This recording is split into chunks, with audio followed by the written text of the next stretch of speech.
ก็ถูกโอ้ไม่ห่างก็ถูกเจอสาวเล็กๆก็ห่างดีสาวลีลีก็ห่างเล่าเคยเก่าแต่โตแต่ได้นอนพันเคยเก่าแต่ฮักแต่มีพัน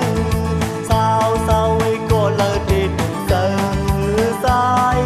ไม่หมายซ้ำไปพอไม่ห่างซ้ำคอนโหสาวไว้มาแลซ้อมดีกว่า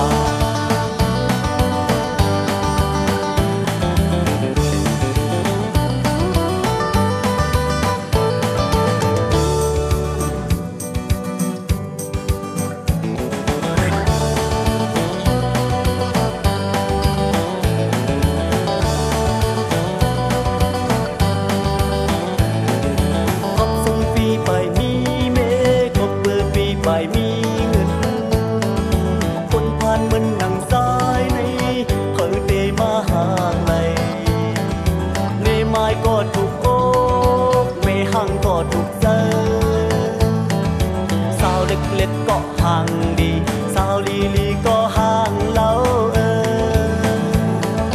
เคยเก่าแต่โตแต่ได้นอนพันเคยเก่าแต่